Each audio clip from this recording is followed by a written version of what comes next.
మంచిగా వినబడుతుందా? అటు వినబడుతుందా? అటు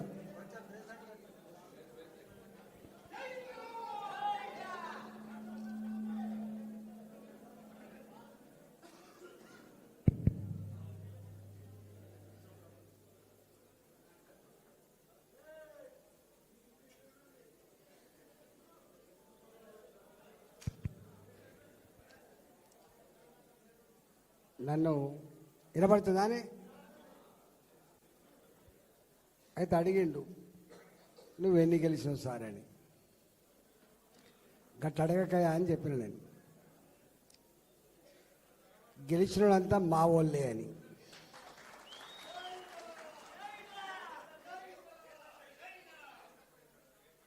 గెలిచిన వాళ్ళంతా మా వాళ్ళే అని నేను చెప్తాను. అయితే మనకు ఒక అలవాటు ఏముందంటే, వేదిక మీద పెద్దలందరికీ పేరు పేరున మీ అందరికీ నమస్కారం. 25 ఏళ్ళు ఆల్మోస్ట్ ఇక్కడ 25 ఏళ్ళ చరిత్రలో వాస్తవంగా మనం అన్ని జడ్పీటీసీలు మనమే గెలిచేది. ఎన్నికలు వస్తే ఓడిపోతాం అనేటువంటి స్పృహ లేకుండే మనకు. ఆటపాటలతో గెలుచుకునేటువంటి చరిత్ర ఈ నియోజకవర్గంలో ఉండే.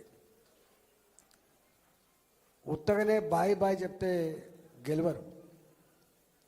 ఒళ్ళు వంచి పనిచేసి ప్రజల ఆశీర్వాదం పొందగలిగితేనే ఎన్నికల్లో గెలవగలుగుతాం, లేకపోతే ఎన్నికల్లో గెలవం. నాకు తెలిసి జడ్పీటీసీలు మనమే గెలిచేది, ఎంపీపీలు మనమే గెలిచేది, సర్పంచులుగా గెలిచిన వాళ్ళు ఇండిపెండెంట్గా అటు ఇటు గెలిచినప్పటికి కూడా మళ్ళీ 100% మనతో పాటుగానే కలిసి ఉండేది, పని చేసుకునేది. మనం ఎప్పుడు ఈ కొట్లాటలు లేవు. పార్టీల పరమైన కొట్లాటలు లేని ఏకైక నియోజకవర్గం హుజురాబాద్ నియోజకవర్గం నాకు తెలిసి. ఎప్పుడు పార్టీల పరమైన పంచాయతీ లేదు. ఈ మధ్య స్టార్ట్ అయింది, కానీ 2021 కంటే పూర్వం ఎప్పుడు పార్టీల పరమైన పంచాయతీ లేదు.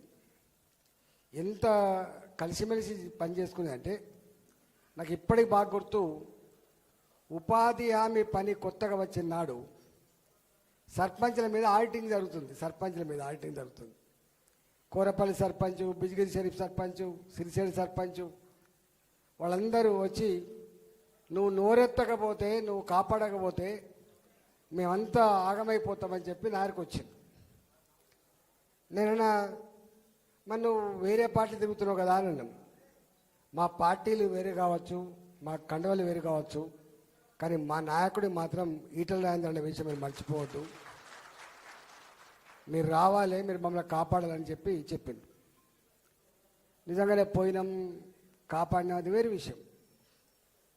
అప్పుడు కొంతమంది మా వాళ్ళు కూడా అనేది, నాతో ఉంటోళ్ళు, అన్నకి ఇట్లా అయితే ఎట్లనే, వాళ్ళు ఎన్నికలు వచ్చినప్పుడు వాళ్ళ పార్టీ వాళ్ళదే, మన పార్టీ మనదే, మళ్ళీ బాతలు గీస్తారు చేస్తారంటే, చేయని వాళ్ళది వాళ్ళు చేసుకోవాలి కదా. ఎప్పుడు కూడా 100% ఒక దిక్కుంటారనేది తప్పు.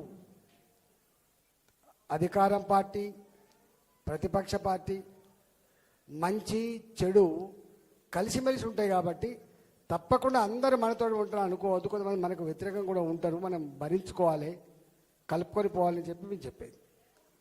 నాకు ఇప్పటికొకటి గుర్తుంది, 2008 అనుకుంటారు, 2008 మేము రాజీనామా చేసినాం. 2008లో సురేందర్ రాజు ఊకే నా నీళ్లు నా గ్రామ పంచాయతీ నీళ్లు అని చెప్పి ఊకే వచ్చేది. ఢిల్లీకి పోయినా మేము ఇద్దరం కలిసి. ఫస్ట్ ఎమ్మెల్యే గెలిచినప్పుడు జమ్మికుంట దహార్తి తీర్చాలని చెప్పి నేను ఇద్దరం కలిసి ఢిల్లీకి పోయినాం. సరే, అక్కడ ఏం చేసామని మొత్తం చెప్పడం బాగుండదు, కానీ ఢిల్లీకి పోయి 5 కోట్ల రూపాయలు కనుక తెస్తే తాగే నీళ్ళ సమస్య పరిష్కారం అయిందని చెప్పి చాలా చేసినాం, కానీ కాలే. 2008 ఎన్నికల్లో నేను రాజీనామా చేసిన, మీకు ఐడియా ఉండదు. 2008లో నేను రాజీనామా చేసిన, అప్పుడు కమలాపూర్ నియోజకవర్గం, హుజురాబాద్ కాదు. రాజశేఖర రెడ్డి గారు జమ్మికుంటకు వచ్చి ఎన్నికల ప్రచారం చేస్తూ ఆయన అన్న మాట ఏంటంటే, ఇగో మీరు కాంగ్రెస్ పార్టీని గెలిపించండి, ఈటల రాజేందర్ గారిని ఓడగొట్టండి, మీకు 40 కోట్ల రూపాయలు తాగే నీళ్ళ కోసం ఇస్తా అని చెప్పి జమ్మికుంట చౌరస్తాలో మాటిచ్చిపోయిండు. అంతేనా? ఇచ్చిపోతే మీకు ఆ సందర్భం ఎందుకు చెప్తున్నా అంటే 17 మంది ఎమ్మెల్యేలు రాజీనామా చేస్తే అప్పుడు గెలిచిన కేవలం 7 మాత్రమే, కేవలం 7 మాత్రమే. ఆ 7 ఒకటి పాత కమలాపు నియోజకవర్గ ఎమ్మెల్యే. ఇంకా రెండవ వింత ఏంటంటే, రెండో గొప్పతనం ఏంటంటే 2004లో 19,800 ఓట్లతో గెలిచినాం మనం. కాంగ్రెస్ పార్టీ మనం అలయన్స్లో గెలిచింది 19,800 ఓట్లు. కానీ 2008లో 17 మందిలో 7 మందే గెలిచిన, 10 మంది ఓడిపోయినా ప్రతికూలమైన పరిస్థితి ఉన్నప్పటికీ కూడా ఆ ఎన్నికల్లో కమలాపూర్లో మన ఓట్లు 23,000 ఓట్లు వచ్చినాయి. 22,823 ఓట్లు. అప్పుడు ఒక మాట అన్నాడు, అందరూ ఓడిపోయిండ్రు లేదా మెజార్టీ తగ్గింది, కానీ 2004 కంటే మెజార్టీ పెంచుకున్న ఏకైక నియోజకవర్గం కమలాపు నియోజకవర్గం అని చెప్పి పేరు వచ్చింది. వెంటనే ఏం అడగకుండానే నేను పార్టీకి ఫ్లోర్ లీడర్ అయినా. అప్పుడు నేనే ఫ్లోర్ లీడర్ అయినా. అంటే ఈ మాట ఎందుకు చెప్తానంటే, అంటే గంత గొప్ప కమిట్మెంట్ ఉన్న నియోజకవర్గం ఆనాటి కమలాపూర్, ఇవాల్టి హుజరాబాద్ నియోజకవర్గం. సురేందర్ ఒక మాట అన్నాడు, తల్లికి పిల్లలకి ఎంత బంధం ఉంటుందో రాజేంద్రన్నకు ఈ మట్టికి ప్రజలకు అంత బంధం ఉంటుందని చెప్పిండో అంత బంధం ఉంది. ఇవాళ చాలామంది వాస్తవంగా పార్టీలో ఉన్నవాళ్ళు ఉండొచ్చు. నన్ను ఒక 10-12 మంది సర్పంచ్ వచ్చి కలిసిపోయింది. 10-12 మంది సర్పంచ్ వచ్చి కలిసిపోయింది. నాకు మా వాళ్ళు ఫోన్ చేసిండ్రు, అన్న ఆయనని తీసుకుపోతాండ్రు, ఈయనని తీసుకుపోతాండ్రు. అరే ఎటు తీసుకుపోతారు అని అడిగినాను. లేదు ఆశ పెట్టి తీసుకుపోతున్నారు. మీరు అట్లాంటి పని చేయకండి. ప్రేమ ఉండి వచ్చేవాడే మనవాడు తప్ప గట్ల ఆశ పెడితే పోయేటోడు ఎప్పుడు మనం పడి ఉండడు. నువ్వు ఆశ పెడితే నీ దిక్కుపోతాడు, ఇంకొక ఆయన ఆశ పెడితే ఇంకో దిక్కుపోతాడు. మనం అట్లాంటి పని చేయొద్దు. కానీ నిజంగా కూడా నేను ఎంత అదృష్టం అంటే, మీరు అన్ని ఫోటోలు చూసిండ్రు, నా దగ్గరికి ఒక 10-12 మంది సర్పంచ్లు గెలిచిన వాళ్ళు వచ్చి మేము కొట్లాడినాం సార్, ఇండివిజువల్గా కొట్లాడినాం, గెలిచినాం, ఇవాళ మీతోటే ఉంటాం, మళ్ళీ నువ్వు ఎప్పుడొచ్చినా మా పార్టీలు ఏమైనా ఉండొచ్చు, మా జెండాలు ఏమైనా ఉండొచ్చు, కానీ మీతోటే ఉంటామని చెప్పింది కొంతమంది ఏమో మాకు పార్టీలు ఏం లేదు, మీతోటే ఉంటామని చెప్పాడు కొంతమంది. ఇవాళ అట్లా ఈ ప్రవీణ్ వచ్చి కూర్చున్నాడు అక్కడ, ఇంద్రనగర్ సర్పంచ్. ఆయన మన పార్టీ కాదు వాస్తవంగా. కానీ నేను శీలం శ్రీనివాస్ గారు ఫస్ట్ కొత్తలో ప్రవీణ్ని తీసుకొచ్చి సర్పంచ్ పెడతా అన్నప్పుడు చిన్న పిల్లగాడు, అంటే మొట్టమొదటి అప్పుడు ఇంకా ఇంత అది కాదు, గెలిచిండు. అంటే మొట్టమొదటిసారి సర్పంచ్ అయిండు. అయినప్పుడు మొన్న మళ్ళీ ఎక్కడో ప్రాణం కొట్టుకొని మా అన్న వస్తే మంచిగా అని చెప్పి కూర్చోదను.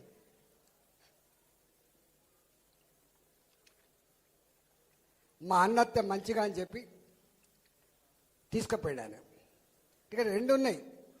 కొంతమంది ఏమో అన్నత్తే మంచిగా అని చెప్పి తీసుకుపోయిన వాళ్ళు ఉన్నారు. చెలుపులు కూడా పోయినా నేను, పోయినా నువ్వు రావాల్సి అంటే పోయినా, ఇంకా వేరే దగ్గర కూడా పోయినా నేను. కొద్దిమంది ఏమో అన్న ఫోటో పెట్టుకుంటే పైసలు, అదంతా చిన్న పని, అది మనం మాట్లాడదు ఎప్పుడు.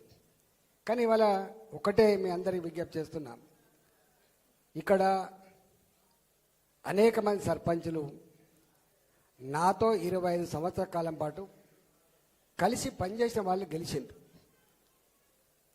ఇంతకుముందే చెమ్మనపల్లె నుంచి వచ్చిండ్రు సర్పంచ్ గారు. మేమందరం కలిసి గెలిపించుకున్నాం సార్, ఇక వచ్చినాం, మీతోటే మేము ఉంటాం, మాకు రాజకీయాలతో కంటే కూడా రాజేంద్రతో ఉండే బంధమే ఎక్కువ అని చెప్పి వచ్చిండు. నువ్వు ఎట్లా అంటావు? అట్లా సర్పంచ్ ఎన్నికలలో పార్టీ జెండాలు ఉండవు, సర్పంచ్ ఎన్నికలలో గుర్తులు కూడా ఉండవు, ఇక్కడ ఇండివిజువల్గా ఉంటాయి. అయినా సపోర్ట్ ఉంటుంది. గీన సపోర్ట్ అని ఒక్కొక్కసారి ఇద్దరు ఉంటారు, ముగ్గురు కూడా ఉంటారు ఊళ్ళల్లో. రాజేంద్రన్న ఫోటో పెట్టుకుంటే ఇద్దరు ఉంటారు, రాజేంద్రన్న ఫోటో ముగ్గురు కూడా ఉంటారు. ఎవరి పంతాల మీద వాళ్ళు ఎవరి ప్రజల పలుకుబడి మీద ఆధారపడి వాళ్ళు గెలిచి వస్తారో అది వేరు విషయం. ఇవాళ మా సర్పంచులందరికీ, సర్పంచులకి, ఉప సర్పంచులని, వార్డు మెంబర్లని గెలిపించిన హుజరాబాద్ ప్రజానీకానికి శిరస్సు వంచి నమస్కరిస్తున్నా. ఫస్ట్ మీరు ఏ విశ్వాసాన్ని, ఏ నమ్మకాన్ని మా మీద పెట్టిందో ఆ విశ్వాసం, ఆ నమ్మకాన్ని మా వాళ్ళు తూచా తప్పకుండా నెరవేరుస్తారని చెప్పి ఆశిస్తున్నాం, మీకు హామీ ఇస్తున్నాం. వారికి తోడుగా తప్పకుండా నేను కూడా ఉంటా అని చెప్పి ఆనాడన్నా మళ్ళీ ఇవాళ కూడా మాటిచ్చిపోతున్నా. గెలిచిన సర్పంచులకి, గెలిచిన ఉప సర్పంచులకి, వార్డు మెంబర్లందరూ కూడా ధన్యవాదాలు తెలియజేస్తూ ఉన్నాం. మీరు ఎంత కష్టపడి గెలిచినో నాకు తెలుసు. అంటే ఓట్లు, నేను పార్లమెంట్ సభ్యుడు గెలవడం చాలా తేలిక, పార్లమెంట్ సభ్యుడు గెలవడం చాలా తేలిక, కానీ వార్డు మెంబర్ గెలవడం మాత్రం చాలా కష్టం. ఎందుకు? నేను ఒక చిన్న ఎగ్జాంపుల్ చెప్తా. ఇక్కడ రాణా ప్రతాప్ అని వచ్చుంటాడు, ఇక్కడ ఉప్పల్లా రాణా ప్రతాప్ ఉన్నాడా? ఇక్కడ శబరిమలపేట. ఆయన మా విద్యార్థి నాయకుడు, నాతో పాటు ఉంటాడు. ఆయన తండ్రి లేడు, తల్లి మాత్రమే ఉంటుంది. ఆయన పిల్లగాడు నేను వార్డు మెంబర్ వేస్తాను వేసాను. ఆయన మీద నిలబడ్డ ఆయన ఒక మాజీ ఎంపీటీసీ, మాజీ సర్పంచ్, రేపు గెలిస్తే మళ్ళీ ఉప సర్పంచ్ కావాలని చెప్పి వేసాను. నేను వేరే వాళ్ళని ఎవరికి కించపరచడం కోసం మాట్లాడుతాను. 5 పైసల బిల్ల లేదు ఆ రాణా ప్రతాప్ దగ్గర, 5 పైసల బిల్ల లేదు. వచ్చిండు జీప్ ఎక్కి, నేను ఎన్నికల ప్రచారం అయిపోయింది, జీప్ ఎక్కిండు. అన్న నన్ను ఒకసారి భుజం మీద చేసి ఒక్కసారి చెప్పిపో అన్న, డబ్బు లేనోడు పేదోడు నీ తమ్ముడని చెప్పు అన్న అని చెప్తే, నేను ఆయనను తీసుకొని భుజం మీద చేసి, ఇక మా తమ్ముడు నా కొడుకు లాంటోడు, వీడికి 5 పైసల బిల్ల లేదు, పేదోడు, నువ్వు గెలిపించు, సర్వీస్ చేస్తానని చెప్పినాం. ఆయన మెజార్టీ ఎంత తెలుసా? వార్డు మెంబర్గా 216 మెజార్టీ, 200 మెజార్టీ వచ్చింది. 3,000 రూపాయలు ఇచ్చినోడికి, 3,000 రూపాయలు ఓటుకి ఇచ్చినోడికేమో 16 ఓట్లు వచ్చినాయా, 16 17 వచ్చినాయి. కానీ రూపాయి ఇయ్యనటువంటి వానికి 264 270 ఓట్లు వచ్చినాయి. అంటే ప్రజలు ఎంత గొప్పవాళ్ళో చెప్తున్నాను. ప్రజలు ఒక్కొక్కసారి ఇప్పుడు అట్లంటే మా సతీష్ ఉన్నాడు ఇక్కడ. సతీష్ ఈ మొత్తం నియోజకవర్గంలో వాస్తవంగా ఫస్ట్ జమ్మికుంట గ్రామ పంచాయతీ పెద్దది ఉండే, హుజరాబాద్ గ్రామ పంచాయతీ పెద్దది ఉండే. ఆ 2 మున్సిపాలిటీలు అయిన తర్వాత పెద్ద గ్రామం కమలాపూర్ గ్రామం. దీని ఓట్లు 9,800 ఓట్లు, 9,800 ఓట్లు. ఇక ఆయన ఒకరిని పెట్టిండు, 2 కోట్లు ఖర్చు పెడతాడట, 3 కోట్లు ఖర్చు పెడతాడట, 4 కోట్లు ఖర్చు పెడతాడంటే, మరి సతీష్ అంటే దగ్గర 5 పైసల బిల్ల లేదు. సతీష్ అంత దగ్గర 5 పైసల బిల్ల కూడా లేదు. ఆయన ఏదో ప్రెస్ను నమ్ముకొని జీవిస్తాడు. నేనన్నా, మరి సతీష్ నువ్వు పోటీ చేస్తా అంటున్నావు, మరి రవికుమార్ ఉన్నాడు ఇక్కడ మాజీ సర్పంచ్, మరి అవు రవి నీవంటున్నావు అప్పుడు పైసలు ఉండే జోరుగా ఖర్చు పెట్టి గెలిచినావు, మరి సతీష్ సంగతి ఏందని చెప్పి నేను అడిగిన. ఇక ఆయన దగ్గర పైసలు లేవు కానీ గెలిపిస్తాం. సరే ఏమేమి జరిగిందనేది అది వారు ఎప్పుడైనా పర్సనల్ కలిసినప్పుడు చెప్తారు. కానీ ఆయన మెజారిటీ 2,165 మెజార్టీ. అంటే పక్కకే ఉంటుంది మా కళాధర్ వాళ్ళ వైఫ్, వారి పేరేంటి, వనిజకి పక్క గూడూరు ఉంటుంది. వాళ్ళ మెజార్టీ 900 అనుకుంటా నాకు తెలిసి. ఇక్కడ మా రవి ఉన్నాడు గుండేడు, ఆయన మెజార్టీ కూడా 900 అనుకుంటా. అంటే ఎందుకు చెప్తున్నా ఈ మాట అంటే, ఇవాళ ప్రజలలో ఉన్న వాళ్ళకు డబ్బులు లేకపోయినా డబ్బులు ఉన్నా ఆదరిస్తాడనడానికి మా సతీషే పెద్ద ఉదాహరణ. మా కళాధార మీద చాలామంది కోపం ఉంటుందన్న అట్లుంటే ఉంటుంది. ఎట్లా ఊరంతా ఒకవైపు ఉంటుంది, ఊసరి వెళ్ళి కూడా ఉంటుంది, అట్లా ఉండకపోతే ఊరు కాదు అది అని చెప్పేది నేను. సరే కొట్లాడిండ్రు.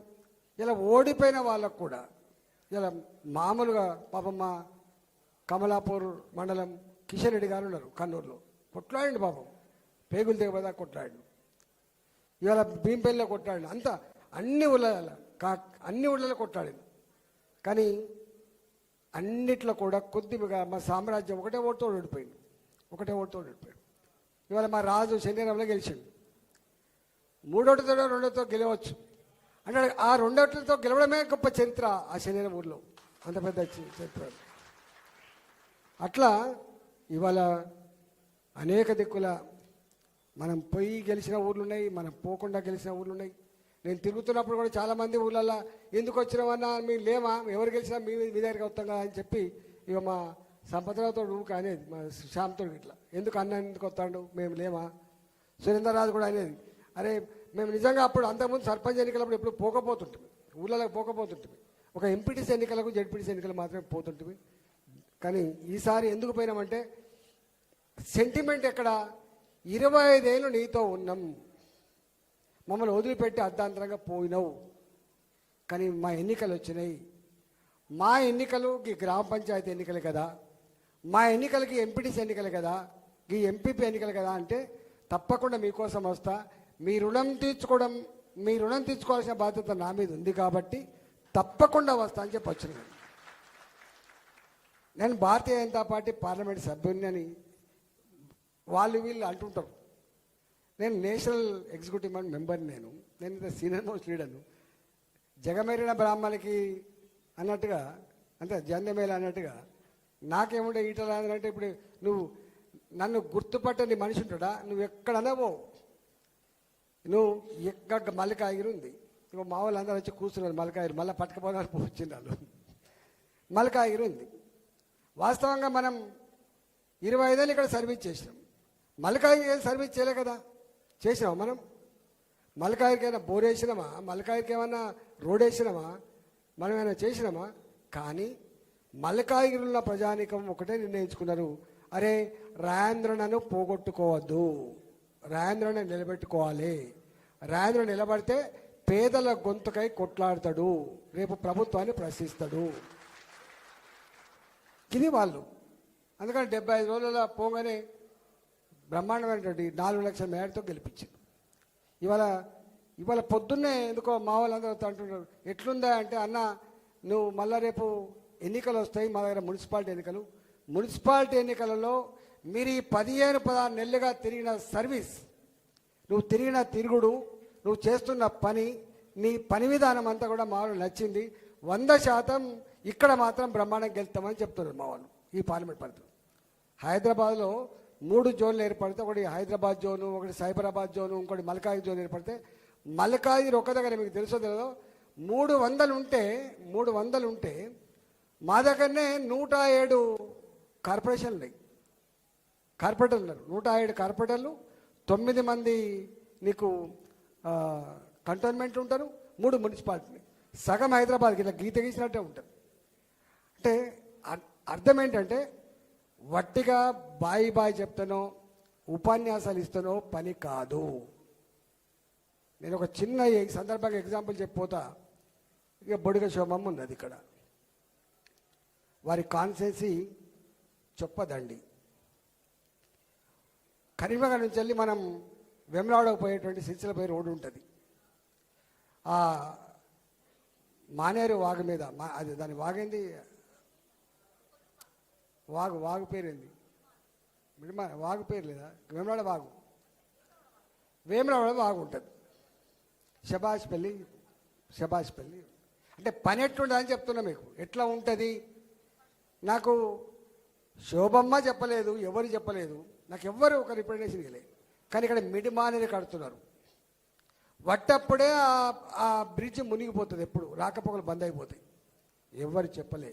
కానీ నేనే దానికి ఒక బ్రిడ్జి కోసం ప్లాన్ వేసిన. బ్రిడ్జి కోసం ప్లాన్ వేసిన తర్వాత మిడిమానేరులో మళ్ళీ మునిగిపోతే మళ్ళీ కట్టలేమని చెప్పి అటువైపు ఇటువైపు 4 లేన్ రోడ్ లేకపోయినా కూడా ఆ కాలంలో దానికి 4 లేన్ బ్రిడ్జ్ ఇప్పుడు మీరైతే ప్రయాణం చేస్తుండో అది నేనే ప్లాన్ చేసి కట్టించాను. ఆమె అంటున్నది ఇలా నన్ను కూడా సమానంగా చూసుకున్నాడు. ఇలా 4 లేన్ రోడ్ 4 లేన్ బ్రిడ్జి కట్టినాం. ఇవాళ చాలామంది అది కనుక ఇప్పుడు కట్టాలంటే, నీళ్ళున్నప్పుడు కట్టాలంటే ఒక 300 కోట్లు 400 కోట్ల రూపాయలు అవుతాయి. అప్పుడు కేవలం 80 కోట్ల రూపాయలకే ఆ బ్రిడ్జ్ అయిపోయింది. 80 crores అయిపోయింది. ఎందుకు నాకు తెలిసి ఇది రేపు మిడిమానేరు నీళ్ళు వస్తే ఇది మునిగిపోతుంది. ఇక్కడ మళ్ళీ మనం అనుకుంటే కూడా మనం 4 lane బ్రిడ్జ్ కట్టాలంటే కట్టలేమని అంటే ఆలోచన. ఇవాళ మీరు చెప్తున్న చూసిన మొత్తం ఈ నియోజకవర్గాల్లో తట్టడి మట్టి తీసిండు ఇట్లా అంటే ఏం చెప్పుకుంటామో మనం వాడు మెంటల్ కాదంటారు. వాడిని ఈటల్ రాజేందర్ అంటే వాడు తట్టడి మట్టి తీయలేదని చెప్పేవాడు అంటే వాడు మెంటల్ కాదు అనుకుంటాడు. వీడు మెంటల్ గారు అనుకుంటాడు. దానికి ఇంకో ఆన్సర్ లేదు దానికి. ఎందుకంటే మొన్న వర్షాలు పడ్డాయి, కనీ ఎరగని వర్షాలు పడ్డాయి. కనీ ఎరగని వర్షాలలో ఏ ఒక్క గ్రామం కూడా ఇక మా ఊర్లో వాగు దాటనిత్తలే అనేటువంటి ఊరు దాని ఎక్కడన్నా 22-23 బ్రిడ్జ్లు కట్టినామమ్మా. 22-23 కట్టినాం. అట్లా పనిచేస్తేనే ఇలా ఉత్తగానే రాజేందర్ అన్న నువ్వు వాటికనే ఉత్తగానే ప్రేమించాడు. కొంతమంది అంటారు ఇక ఉద్యమకాడు అనగానే అయిపోయిందని. అరే ఉద్యమాలు చేసినాం భయ్.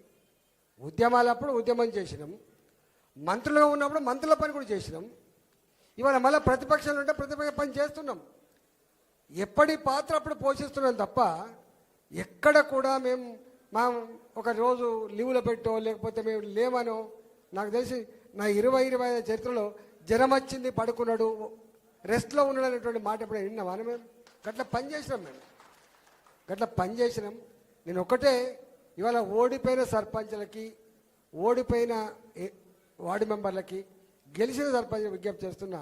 గెలిచినా ఓడినా ప్రజల్ని పట్టుకొని ప్రజల మధ్యలో ఉండి వాళ్ళకి ఏం పని ఉంటుంది చెప్పండి? పోలీస్ స్టేషన్ పని ఉంటుంది, ఓ ఎంఆర్ఓ ఆఫీస్ పని ఉంటుంది, ఓ ఎంపీడీ ఆఫీస్ పని ఉంటుంది. వాళ్ళ పిల్లలకి అక్కడ సంబంధాలు అందుకుని అక్కడ పంచాయతీలు ఉంటాయి. నా బిడ్డను తీసుకుపోతలేడు, నా కోడలు వస్తలేదు, లేకపోతే ఇంకా పంచాయతీలు ఉంటాయి, చిన్న పంచాయతీలు ఉంటాయి. వాళ్ళకు కో అనే బిడ్డలాగా ఉండాలి. బిడ్డలాగా ఉండాలి. పంచాయతీలు చెప్పే పెద్ద మనుషులం కాదు మనం. వాళ్ళకు అవసరం వచ్చినప్పుడు వాళ్ళ కుటుంబ సభ్యులాగా ధైర్యం ఇచ్చి వాళ్ళకు ధర్మం ఏదో ఆ ధర్మాన్ని ఆచరించేటువంటి పని కనుక చేస్తే మనకు 4 కాళ్ళ పాటు భవిష్యత్తు ఉండే ఆస్కారం ఉంటుంది. కాబట్టి గెలిచినటువంటి మా వార్డు మెంబర్లు, ఉప సర్పంచులు, సర్పంచులు రేపు తప్పకుండా ఇలా ఈ నియోజకవర్గంలో తెలుస్తుంది ఎవరు ఏంది అనేది. మీకు మాట ఇచ్చిన నేను ఏమని వస్తా తప్పకుండా తీరకపోయినా కూడా వస్తాను. పార్లమెంట్ ఉన్నా కూడా వచ్చిపోయినా నేను. ఎవరి రాష్ట్రంలో ఒక ఎంపీ ఊర్లో పడి తిరిగినా నేను. ఎందుకు? మీకోసం తిరిగినా నేను. నాకు 2021లో అంతకంటే ఇంతకుముందు చెప్పిన 2008లో ఇలా మీరు ఏనాడు కూడా ప్రలోభాలు ఉన్నప్పటికీ కష్టకాలంలో నాకు అండగా ఉన్న వాళ్ళు కాబట్టి మీ రుణం తీర్చుకోవాలని చెప్పి వచ్చిన తప్ప నాకు ఇంకో ఎజెండా లేదు. రేపు ఎన్నికలు వస్తాయి, మళ్ళా మీరు కోరినట్టుగా అది వేరే అంశం. కానీ ఇప్పటి నా కర్తవ్యం మిమ్మల్ని నిలబెట్టుకునే కర్తవ్యంలో భాగంగా వచ్చిన నేను. రేపు కూడా మీరు నిలబెట్టడానికి రేపు మాకు మున్సిపాలిటీ ఉన్నాయి, హుజరాబాద్ మున్సిపాలిటీ ఉన్నది, రేపు జమ్మికుంట మున్సిపాలిటీ ఉన్నది, రేపు 5 మండల పరిషత్తులు ఉంటాయి, తప్పకుండా రేపు జడ్పీలు ఉంటాయి. డెఫినెట్గా వాళ్ళని కూడా గెలిపించుకునే ప్రయత్నం తప్పకుండా చేస్తాం. అప్పుడు బాధ్యత పార్టీ గుర్తు మీదనే గెలిపించుకునే ప్రయత్నం చేస్తాం. ఎక్కడ మీరు అధికారాల్సిన అక్కర్లేదు. ఇవన్నీ ఉంటాయి, చిన్న నేషనల్ పార్టీలు అన్నప్పుడు ఉంటాయి. వాడి గురించి పెద్ద చర్చించుకోవాల్సిన అక్కర్లేదు. ఎక్కువ ఉంటాయి, కొన్ని తక్కువ ఉంటాయి, ఒకటి ఎక్కువ ఉంటుంది, ఒకటి తక్కువ ఉంటుంది. ఇవన్నీ ఉంటాయి. వీటి గురించి మనం పట్టించుకోవాల్సిన అక్కర్లేదు. చిన్నగా ఉండద్దు.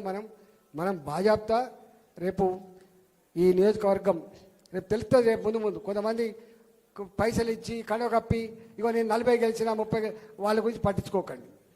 ప్రజలు పట్టించుకుంటారు, వాళ్ళ గురించి ప్రజలు ఆలోచించుకుంటారు తప్ప మనం పట్టించుకోవాల్సి అక్కర్లేదు. కాబట్టి ఇప్పటికే టైం లేట్ అయింది. నేను మళ్ళీ చెప్తున్నా, నా ఈ 2 సంవత్సరాలు అవుతుంది మీకు ఎక్కువ కనపడక దూరమై. అయినా ప్రతి నిత్యం 10ల సంఖ్యలో శామీర్పేటకి వస్తారు. అప్పుడు ఎట్లా వచ్చిందో ఇప్పుడు కూడా అట్లా వస్తున్నారు, పనిచేస్తున్నారు. ఇప్పుడు నేను వాళ్ళకు ఒక మాట ఇచ్చిన, మీ అవసరాలు ఏమైనా ఉంటే మా సర్పంచులని మీరు గెలిపించేయండి అని అన్నాం. గెలిచినా ఓడినా మన సర్పంచే కాబట్టి మీ నాయకత్వంలో ఎప్పుడైనా వాళ్ళ సమస్యలు ఉంటే నాకు తీసుకురండి, తప్పకుండా పరిష్కారం చెప్పే ప్రయత్నం చేస్తాం. నేను మళ్ళొక మాట కూడా చెప్తున్నా. ఇంతకుముందు పెద్దలు ఎవరు చెప్పిండ్రు, శోభమ్మ చెప్పినట్టు అది ఇవాళ 15th ఫైనాన్స్ కమిషన్ నిధులు మీకు మీరు ఎవ్వరి భయపడచక్కర్లేదు. ఈ దేశంలో చెక్ పవర్ ఉన్నాడు ఒక్కడే సర్పంచ్, గుర్తుపెట్టుకోండి. చెక్ పవర్ అంత ఈజీ ఉండదు, ఎవరికి ఉండదు, ఒక సర్పంచ్కే ఉంటుంది, గుర్తుపెట్టుకో. ప్రజాప్రతినిధులలో ఎమ్మెల్యేలకు చెక్ పవర్ ఉండదు, ఎంపీలకు చెక్ పవర్ ఉండదు, మంత్రులకు కూడా చెక్ పవర్ ఉండదు. చెక్ పవర్ ఉండే ఏకైక పొలిటికల్ లీడర్ నా గ్రామ సర్పంచ్, నా గ్రామ సర్పంచ్. కాబట్టి సర్పంచ్గా ఇలా మీకు 15 ఫైనాన్స్ కమిషన్ నిధులు వస్తాయి, మీకు ఉపాధి హామీ పనుల నిధులు ఇలా కొంత స్ట్రీమ్ లైన్ చేసిండ్రు. ఇప్పటిదాకా జరిగిన అన్నీ కూడా అవే జరిగినాయి. సర్పంచ్లకు ఇప్పుడు పాత బిల్లులే ఇస్తలేరు, కరెంటు బిల్లు కట్టడానికి కూడా పైసలు లేవని చెప్పి అంటున్నారు. కాబట్టి అయినా ఎక్కడన్నా 2004 నుంచి 14 వరకు మనం అధికారం లేకపోయినా కూడా మనకు ఎక్కడ డెవలప్మెంట్ ఆగలేదు. ఇప్పుడు కూడా డెవలప్మెంట్ ఆగదు మీకు తప్పకుండా.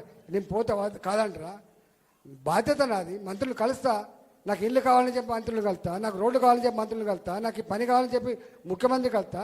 ప్రజల చేత ఎన్నుకోబడ్డ ప్రజాప్రతినిధికి ఒకటే ఎజెండా ఉంటుంది, ప్రజల కోసం ఎక్కడికైనా పోతాడు, ప్రజల కోసం ఎవరైనా కన్విన్స్ చేసే ప్రయత్నం చేస్తారు. కాబట్టి మీ అవసరాల కోసం, మీ డెవలప్మెంట్ కోసం తప్పకుండా రాష్ట్రంలో ఉన్న ఏ మంత్రి అయినా, ఏ ముఖ్యమంత్రి అయినా కలుస్తా, తప్పకుండా మీకు నిధులు ఇప్పిస్తా అని చెప్పి మీకు మాట ఇస్తూ మీ అందరికీ మరొకసారి శుభాకాంక్షలు ఇస్తూ సెలవుకున్న. భారత్ మాతాకి జై.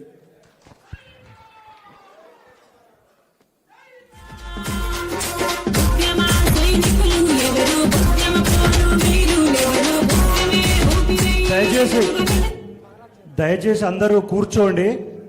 మండలాల వారీగా, గ్రామాల వారీగా సర్పంచులు, వార్డు సభ్యులు రావాలి. ఏ గ్రామ సర్పంచ్ని పిలిచినప్పుడు ఆ గ్రామానికి సంబంధించిన సర్పంచ్, మన వార్డు సభ్యులు రండి. ఒకవేళ సర్పంచ్ లేని దగ్గర ఆ గ్రామ వార్డు సభ్యులను పిలుస్తాం. అందరికీ అక్కరకు వచ్చేటువంటి సన్మాన కార్యక్రమం, మంచి గొప్ప కార్యక్రమం మనకు నిర్వహిస్తున్నారు. కాబట్టి ఎవ్వరూ కూడా గజిబిజి కాకండి. దయచేసి నిదానంగా మండలం వారీగా, గ్రామాల వారీగా పేర్లు పిలిచిన వాళ్ళు మాత్రమే వేదిక మీదకి రావాల్సిందిగా కోరుతున్నాం. దయచేసి అందరికీ ఉపయోగపడేటువంటి కార్యక్రమం. ఏ మండలానికి సంబంధించిన సర్పంచులను కానీ, వార్డు సభ్యులను కానీ పిలిచినప్పుడు ఆ మండల నాయకులు మాత్రమే వేదిక మీద ఉండండి. దయచేసి అందరూ కిందికి వెళ్ళాల్సిందిగా కోరుతున్నాం. దయచేసి ప్లీజ్, ప్రతి గ్రామానికి ఇక్కడ సన్మాన కార్యక్రమం ఉన్నది, అందరూ దూరం జరగాల్సిందే కోరుతున్నాం. ముందుగా వీణవంక మండలం, తర్వాత జమ్మికుంట మండలం, తర్వాత హుజురాబాద్ మండలం, తర్వాత ఇల్లంతకుంట మండలం, తర్వాత కమలాపూర్ మండలం.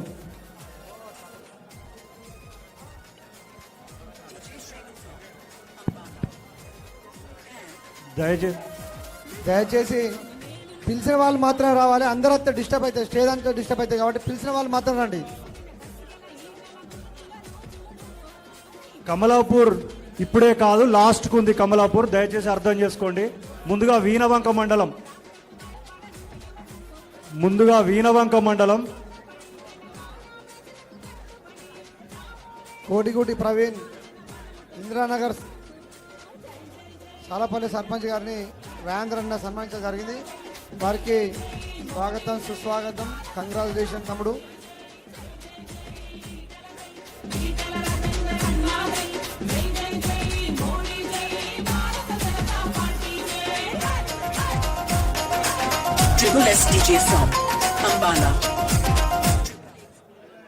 దయచేసి కమలాపూర్ మండలం వాళ్ళు ఎవరు కూడా వేదిక మీద ఉండకండి. దయచేసి ప్లీజ్, కేవలం వీణవంక మండలం వాళ్ళు మాత్రమే వేదిక మీద ఉండండి ప్లీజ్. ఇది వ్యక్తిగతంగా ప్రతి ఒక్కరికి అవసరం ఉన్నటువంటి ప్రోగ్రాం, ఎవరిని కూడా బాధ పెట్టకండి. వీణవంక మండలానికి సంబంధించిన నాయకులు మాత్రమే వేదిక మీద ఉండండి.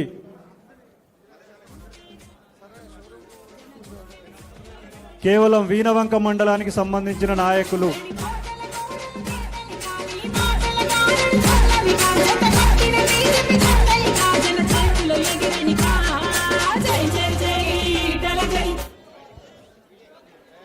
వీణవంక మండలం గంగారాం గ్రామ సర్పంచ్ తనకు సంధ్యా సందీప్ గారిని వేదికపైకి ఆహ్వానిస్తూ ఉన్నాం. అలాగే కొండపోయిన హరీష్ ఉప సర్పంచ్ గారిని కూడా వేదికపైకి ఆహ్వానిస్తూ ఉన్నాం.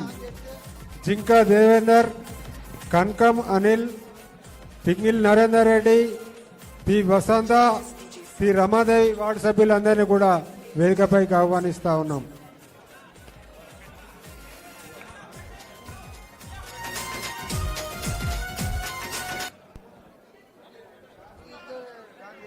దయచేసి వీణవంక మండలానికి సంబంధించిన వాళ్ళు మాత్రమే రండి.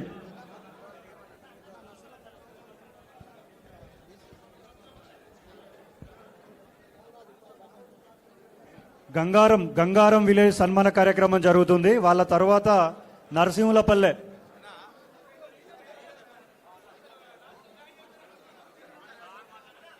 దయచేసి ఏ గ్రామానికి ఆ గ్రామం వాళ్ళు మాత్రమే రండి.